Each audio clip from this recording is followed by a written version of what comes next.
वापस लौट रहा है। भूल तो नहीं गए अब कोविड-19 को? 2020 का वो साल जब सारी दुनिया थम गई थी, सड़कें सुनसान नजर आती थीं, अस्पतालों में सिर्फ चीखें सुनाई पड़ती थीं, स्कूल कॉलेजेस बंद हो गए थे, हर रोज अपनों को खोने की खबरें हमें सोशल मीडिया के जरिए मिलती थीं।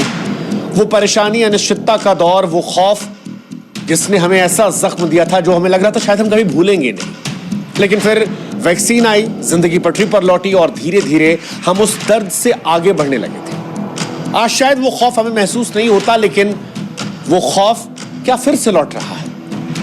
क्योंकि सिंगापुर से लेकर हांगकांग में मामले बढ़ रहे हैं। भारत में आईपीएल चल रहा है जिसमें ट्रेविस हेड लखनऊ के सामने नहीं खेलते और वजह कोविड-19 निकलती है। बिग बॉस की शिल्पा शिरोडकर कोविड-19 का शिकार होती है।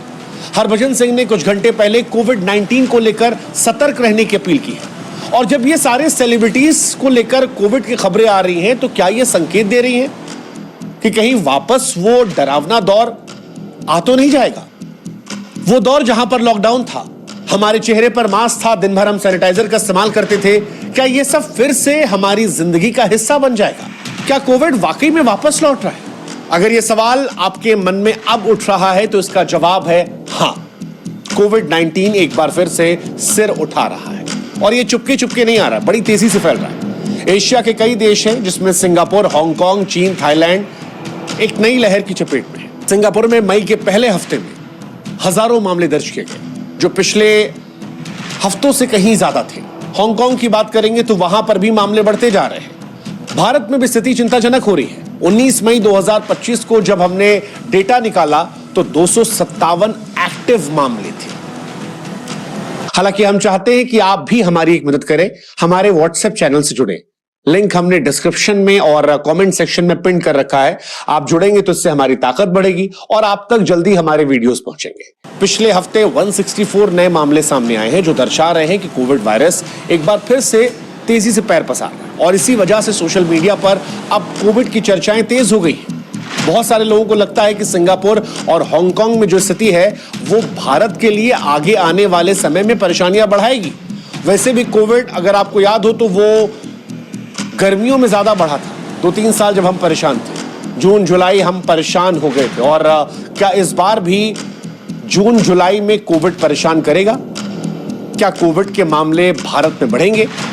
इसका जवाब यह है कि जो नई लहर है उसके पीछे ओमिक्रॉन का ही एक सब वेरिएंट है, JN.1, और इसका नया रूप जो है वो ज्यादा परेशान कर रहा है। ये वेरिएंट न केवल तेजी से फैलता है, बल्कि जो हमारी पुरानी वैक्सीन थी और पहले की वैक्सीन से जो इम्यूनिटी थी उसको चकमा दे रहा है। WHO ने बताया कि इस वेरिएंट में स्पाइक प्रोटीन में म्यूटेशन हुआ है जो इसे और ज्यादा फैलाने में असरदार कर रहा है। हांगकांग में 80 नए मामले जो हैं वो इसी वेरिएंट से जुड़े आए हैं। अब सवाल है कि क्यों ऐसा हो रहा है? क्योंकि हमने तो वैक्सीन लगवा ली थी। वजह है बूस्टर डोज की कमी। भारत में केवल 22% आबादी है जिसने बूस्टर डोज लिया है। सिंगापुर और हांगकांग में भी बूस्टर कवरेज जो है वो काफी कम है और इसी वजह से इम्यूनिटी कमजोर हो गई है। दूसरा, मौसम का बदलाव। गर्मी में वायरस का फैलना असामान्य है, लेकिन विशेषज्ञों का कहना है कि ये जो वायरस है ये मौसम की परवाह नहीं करते। तीसरा, यात्रा और भीड़। वैश्विक यात्रा और घनी आबादी वाले क्षेत्रों में वायरस तेजी से फैल रहा है। सिंगापुर, हांगकांग जैसे हब इसकी मिसाल है। एक और बड़ी वजह लापरवाही है। मास्क, सोशल डिस्टेंसिंग, सैनिटाइजर का इस्तेमाल, हाथ साफ करना, साफ सफाई रखना, ये सारी वो चीजें थी जो कोविड ने हमें सिखाई थी कि हमें इसे अपनी जिंदगी में शामिल करना चाहिए, लेकिन हम इसे भूल गए और वायरस को इसने मौका दे दिया। भारत में ICMR ने इसको लेकर चेतावनी दी है कि अगर हम और आप सतर्क नहीं होते हैं तो ये वेरिएंट बड़े शहरों जैसे कि मुंबई, दिल्ली, बेंगलोर, चेन्नई, यहां पर